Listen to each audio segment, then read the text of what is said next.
I stare intently at the polished oak door of Willow and Whisk, my cafe, willing it with every fiber of my being to violently swing open and reveal just one familiar, supportive face, but the gleaming brass handle simply shines in the ruthless morning light, mocking my pathetic, desperate expectations. It's been a full, excruciating 20 minutes since our grand, terrifying opening, and not a single family member has arrived. Not Eleanor, not Arthur, nothing from Skylar or Ethan. And the silence in the pristine space is absolutely deafening, a physical presence that suffocates the air, replacing the joyous anticipation with cold, hard reality. My phone vibrates insistently against the cool, unforgiving marble countertop. Another constant stream of notifications, and I swipe open the screen to find a flood of generic, congratulatory messages from the most random people. Former classmates I haven't spoken to in high school. Well, meaning neighbors, even my old, forgotten high school math teacher, Mr. Davies. The words all blur together as I desperately scroll, searching with a sinking heart for a recognizable family name. So proud of you. Can't wait to visit. Following your dreams. But there is nothing. None from Eleanor. None from Arthur. Nothing from Skylar or Ethan. With a physical knot of pure disappointment tightening painfully in my throat. The kind of crushing anxiety knot I've carried since childhood. I reluctantly open our family group chat, already bracing myself for the inevitable, familiar blow. The most recent message sits there, completely visible and undeniable, like a heavy, cold boulder right on my chest, a sickeningly bright photo of Eleanor and Arthur flanking a smug, triumphant Ethan at some sterile, corporate awards ceremony. His perfect, unbearable white smile beams confidently beneath a huge, official banner reading, "Excellence in Financial Innovation." Eleanor's caption, of course, is the final, predictable twist of the knife. So proud of our son tonight. My stomach instantly drops, a sick, dizzying feeling, like I've completely missed a critical step on a long staircase, and am now free, falling through cold air, as the brutal, undeniable reality settles in once again. On the single most important, terrifying day of my entire adult life, they've chosen Ethan. Again. On the day I took the biggest, scariest risk of my life, the day I poured every ounce of my effort, soul and savings into a dream, they are celebrating him and his pre-approved, financially safe, acceptable career instead of acknowledging me. I set the phone face down hard on the countertop, my hands trembling visibly with a mixture of profound, soul, deep disappointment and a quiet, slow-burning, familiar rage. The cafe, my beautiful, hard-won cafe, stands completely ready, gleaming and spotless, waiting for customers who are, thankfully, not my family. The massive espresso machines gleam. The display cases are filled to the brim with pastries I've spent days perfecting, tweaking recipes until my back ached, and my eyes blurred from fatigue. Hand-painted signs hang perfectly, the cozy window seats are cushioned and inviting, and the air is already thick with the rich, comforting aroma of fresh, brewed coffee and sweet, rising dough. This is everything I've dreamed of since I was a little girl, drawing clumsy pictures of my imaginary bakery with rainbow crayons, the one place where I always felt completely at home. And yet, here I stand, completely, utterly alone. As a child, I'd sincerely imagined this as a place where everyone, especially my family, felt warm and welcomed, where the aroma of fresh bread and rich coffee would wrap around you like a protective, warm blanket. I pictured my parents sitting prominently at the best window table, absolutely beaming with pride, telling every single customer who'd listen. Our daughter Chloe made all this. She built this with her own 2 hands. The memory of the endless double shifts immediately floods back, the 4 crushing years I spent waitressing mornings at the greasy, bustling diner and bartending nights at the high-end hotel lounge, years of aching feet and chronic back pain, watching my savings climb dollar by agonizing dollar until I'd finally managed to gather the necessary $92,000 to secure the lease and equipment. All of this grueling, physical work happened while Ethan was attending Wharton, the prestigious business school, entirely on our parents' substantial dime, his luxurious apartment paid for, his entire future secured, practically handed to him. "It's cute that you're interested in baking, honey," Eleanor had once said, dismissing my early ambition with that familiar, patronizing tone when I tentatively mentioned culinary school. But it's not exactly practical, is it? Not like Ethan's business degree. That word, practical, was the family's favorite, most effective weapon against any dream I dared to share. I run my fingertips along the rough, exposed brick wall, the very wall I physically stripped and painstakingly refinished myself, after finding this perfect, rundown storefront in downtown Portland. 3 long, exhausting months of non-stop renovation, painting until midnight, installing difficult fixtures before dawn, and learning rudimentary plumbing from confusing YouTube videos, all while my family continuously asked when I would finally get serious about my actual future. For the past week, I've risen at an ungodly 4:00 a.m. to bake, working tirelessly until 9:00 p.m. to ensure every single detail would be perfect for today, perfect for the family that couldn't be bothered to show up. Maybe if this succeeds, they'll finally see me. I whisper weakly to the empty cafe, the words hanging pathetic and depressingly familiar in the still air. How many times have I chased their cruel, elusive approval? How many times have I tried to shrink my personality, my dreams, my very self to fit their narrow, rigid expectations? The memory of that art school acceptance letter burns like a hot brand in my mind, the one I quickly declined because Arthur sternly proclaimed that artists starve, and Eleanor worried obsessively about what the relatives would think. That was the first agonizing dream sacrificed on the altar of family approval. Then came years of silently swallowing my words, when Ethan loudly interrupted me at the dinner table. Years of accepting Skylar's insidious, backhanded compliments about my quirky ideas. Years of making myself smaller, quieter, and more compliant just to avoid being labeled difficult or dramatic. Years of simply waiting for a validation that never, ever came. My phone buzzes again on the counter, startling me, and Arthur's name appears on the screen, with a message that makes my jaw clench with instant irritation. "We need to talk about your cafe situation." My fingers hover briefly over the keyboard. The old Chloe would instantly apologize, would frantically ask what she'd done wrong this time, would beg for his guidance and counsel. But something stops me dead in my tracks this time. Maybe it's the sight of my carefully designed logo, gleaming proudly on the window. Maybe it's the profound memory of signing my own business license with shaking, yet determined hands. Whatever it is, a small, stubborn spark ignites within me, and I type back a simple, neutral response. "The cafe is doing fine. Thanks." 3 dots immediately appear as Skylar starts typing furiously in response.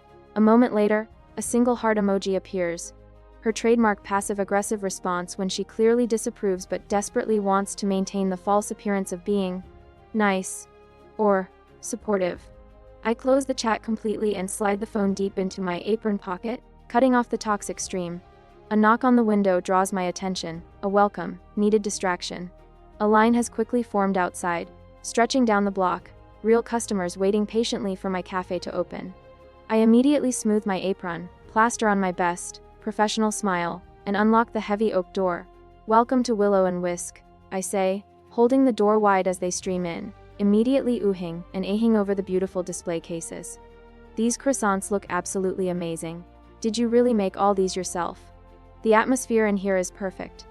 The genuine praise washes over me like a cleansing wave as I pour coffees and box pastries, basking in the appreciation of complete strangers while my family's deafening absence finally fades slightly into the background.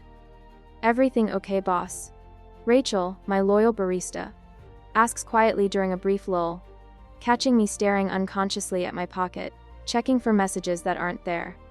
I tuck the phone away firmly and straighten my shoulders. "Just family stuff," I assure her, nodding toward the bustling cafe, where customers happily chat at tables and lounge in the window seats, exactly as I'd once desperately imagined. This is what truly matters now. The words feel true, solid, and real as I say them, even as the tiny ache of invisibility lingers beneath my ribs, a dull memory. Maybe this cafe isn't just about proving something entirely to my family after all. Maybe it's about finally proving something lasting, something essential, to myself. A young woman approaches the counter, holding one of my signature lavender shortbread cookies, her eyes wide with delight. "This is honestly the best thing I've eaten in months," she tells me earnestly. "I'll definitely be back tomorrow morning." I smile at her, a genuine smile this time, completely untainted by family anxiety. "I'll be here," I promise her, the simple commitment carrying the immense weight of my past struggle and my present success, every single day. Later that evening, I sit in Dr. Winter's office for my bi-weekly therapy session, the soft leather chair cradling me securely as I describe the latest barrage of family texts and the suffocating pressure of their rescue mission. Following the news coverage, "Notice anything different about your reaction this time, Chloe?" she asks gently, her silver, framed glasses reflecting the warm lamplight of the quiet room. A silent invitation to reflect. I didn't feel the intense, immediate need to prove anything. I realize aloud, the truth clicking into place inside my head like the satisfying final piece of a difficult puzzle. I just calmly stated facts. Our revenue, our contracts. The words didn't cut as deeply as they used to. She nods slowly, a small, encouraging smile touching her lips. That's immensely significant progress. What do you think has truly changed inside you? I consider this question carefully, tracing patterns in the intricate carpet with my eyes, searching for the core reason for my newfound internal strength. I think I finally, truly see the pattern. I conclude. No matter what I achieve, no matter how much money I make or how many articles feature us, they instantly minimize it. If I make 15,000, they'll say, it's not 30,000. If I make 48,000, they'll instantly say it's just luck. Or temporary. It's not about my business. And what does that tell you, Chloe? Dr. Winters presses softly. That it's not about me at all. I reply, the full weight of the realization settling in my chest, heavy yet somehow profoundly freeing.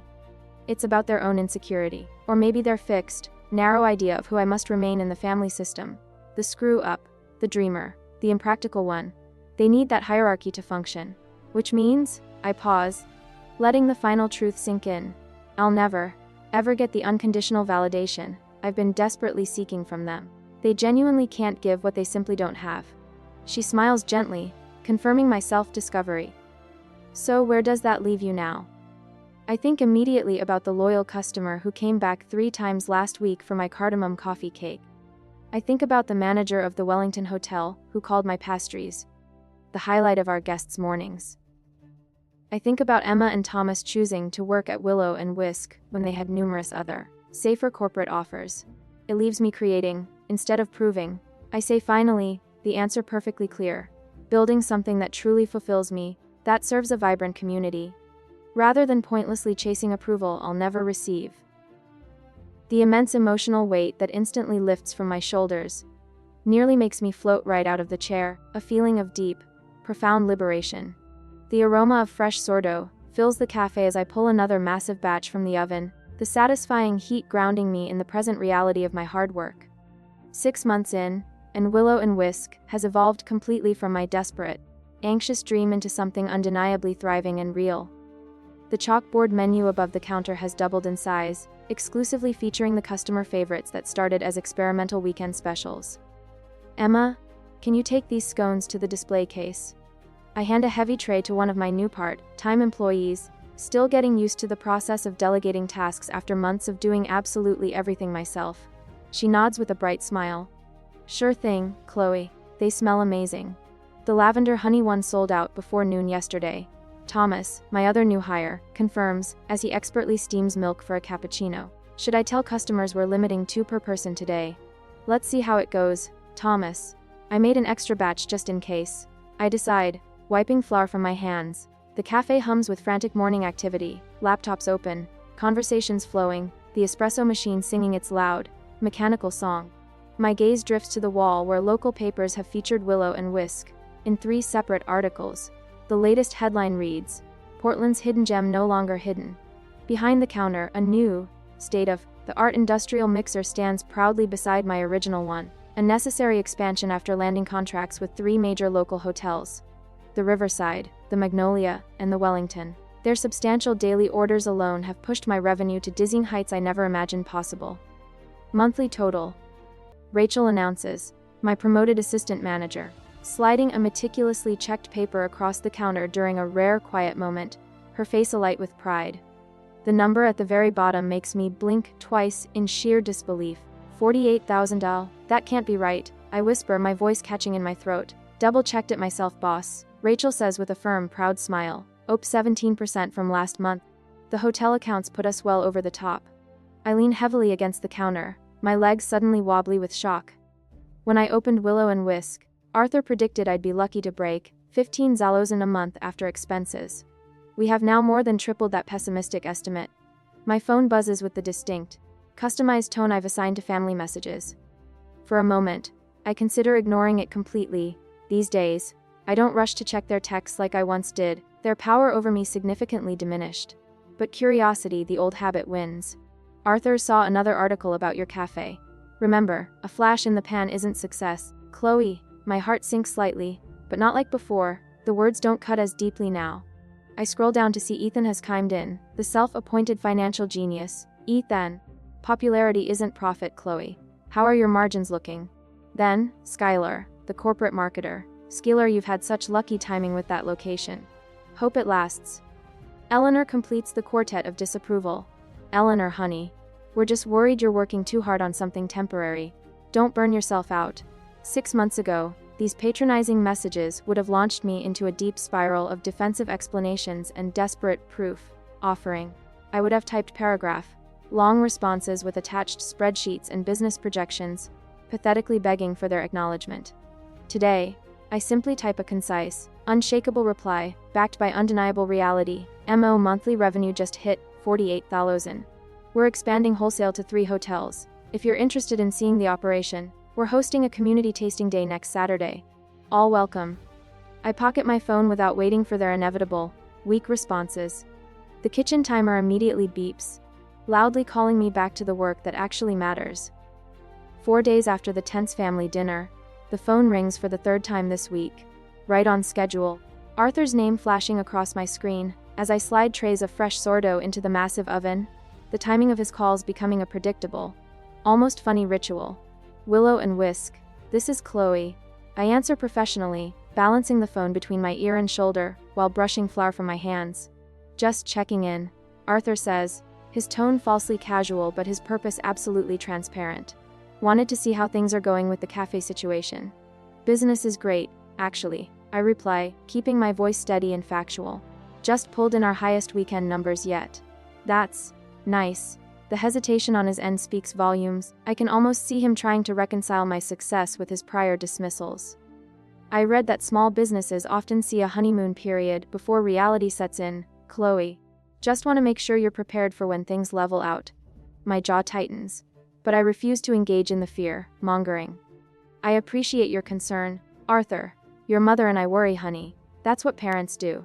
After we hang up, I mark another tally in my notebook under Arthur's concerned calls. Number 12 since opening day, a private record of their lack of faith. The bell above the door jingles sharply as Eleanor breezes in unannounced, her designer purse swinging from her arm. Surprise, darling! I was in the neighborhood and thought I'd see how things are going. Just wrapped up the morning rush. I gesture to the half-empty display cases, a visible sign of our demand. As you can see, we sold out of most pastries before 11 am. That. She peers around, fingertip tracing invisible dust on a perfectly clean countertop. Have you considered hiring more help, Chloe? You look tired, sweetie.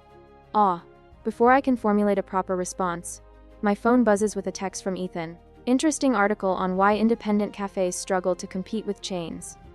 Thought it might help you pivot before it's too late. Link attached. Moments later, Skylar's message follows. Just passed a franchise opportunity downtown. Much more stable income than going solo. Want me to grab you a brochure? I slide the phone into my pocket without responding and focus, instead on the meticulously documented sales figures in my notebook. The numbers don't lie. We are growing steadily each and every week, defying all their predictions. In the kitchen, I focus on perfecting my signature strawberry lavender tart, the complex recipe I spent months developing. The one that absolutely cannot be found in any other bakery in Portland. The delicate balance of floral and fruity notes has quickly become our most requested item. The florist on Maple wants to display your business cards, Rachel says, entering with a fresh stack of mail, cementing another local partnership. Says customers always ask where to get coffee after buying flowers. I smile, adding this to my growing list. The local bookstore already offers a discount to anyone with a Willow and Whisk receipt, and we return the favor. The vintage clothing boutique displays our pastries during their weekend fashion shows. The neighborhood brewery features our coffee in their morning hours. Speaking of partnerships, Rachel continues, that Instagram post of your cinnamon rolls got over 200 likes overnight. The food photographer you hired really knows her angles. Our follower count has tripled since I invested in professional food photography, each image showcasing the warm, inviting atmosphere of Willow and Whisk, the hand-painted mugs, the reclaimed wood tables, and the cozy window seats where regulars settle in with books for hours. Saturday arrives with perfect weather for the community tasting day, tables spilling onto the sidewalk, where we've set up samples of new menu items for customers to try. The lemon blueberry tart is getting rave reviews. Emma reports, refilling a sample tray. And those journalists from Food Portland want to speak with you when you have a minute. I'm about to head their way when a familiar silver SUV parks right across the street, immediately tightening my stomach as four figures emerge. Arthur, Eleanor, Ethan as in business casual despite the weekend, and Skylar with her picture, perfect family in tow. They weren't supposed to come. They move through the event like visiting dignitaries, examining everything with critical eyes. I watch as Arthur picks up a croissant, breaking it apart. The lamination could be more consistent, he announces loudly for nearby customers to hear. Chloe always rushes the folding process. Skylar rearranges the sample display. These would look better grouped by color rather than flavor. She instructs Thomas, confusing him. But it's Ethan who truly oversteps. I finish my interview to find him deep in conversation with the journalists. One hand propped casually on the counter. As I was telling my sister when she was developing the business model. He is saying, artisanal quality at scale requires systematic efficiency. I helped implement some of those systems. The journalist nods, scribbling notes. The initial investment was substantial. Arthur adds to the reporter, joining them. Sometimes these creative types need a little financial backing from family to get started. The lie hangs thick in the air, but this time, the old Chloe, desperate for approval, afraid to correct them, doesn't resurface. I step forward, not with anger, but with quiet, absolute certainty. Thank you all for coming, I say to my family, loud enough for the reporters to hear. It means a lot that you could see what I've built completely from scratch. The emphasis on, from scratch, isn't lost on anyone. Arthur's expression tightens. Ethan shifts uncomfortably, and Eleanor suddenly finds her purse fascinating. But for the first time, their discomfort isn't mine to fix. I turn to the journalists with a smile. Now, you were asking about our expansion plans. I feel something settle within me as I walk away from them freedom. 3 weeks after my surprise announcement at the dinner table, where I revealed my new roaster contract, and the signed lease for the second location, the community tasting day arrives. A beautiful, bustling event I designed to celebrate my loyal customers, not to confront my family. Customers joyfully spill onto the sidewalk, clutching their coffee cups and sample plates, the atmosphere electric with genuine, neighborhood appreciation. A sharp, observant reporter from the Portland Herald weaves through the large crowd, notebook firmly in hand. "Excuse me," she says, approaching Ethan near the pastry table, clearly mistaking him for an employee. "Are you with the Café?" Ethan instantly straights his expensive tie, the moment a clear battle between his pride and my success. "I'm Ethan Monroe," he announces, puffing out his chest. "Oh." Her eyes instantly light up with professional recognition, not for him, but for my brand. "Your sister's business is kind of a local phenomenon, Mr. Monroe. Everyone's talking about her aggressive expansion plans. I'd love to speak to her." I step forward, unable to resist delivering the final, quiet blow. "This is my business," I clarify gently, placing a hand on the counter, asserting my ownership. "And no, he doesn't need financial oversight, reporter." Ethan's face instantly flushes crimson as the reporter politely turns away, already distracted by a more important arrival, the mayor of Portland. "Chloe Monroe," Mayor Thompson calls out warmly, extending her hand across the display case. "Congratulations on completely transforming this corner. Your cafe has truly become a neighborhood anchor."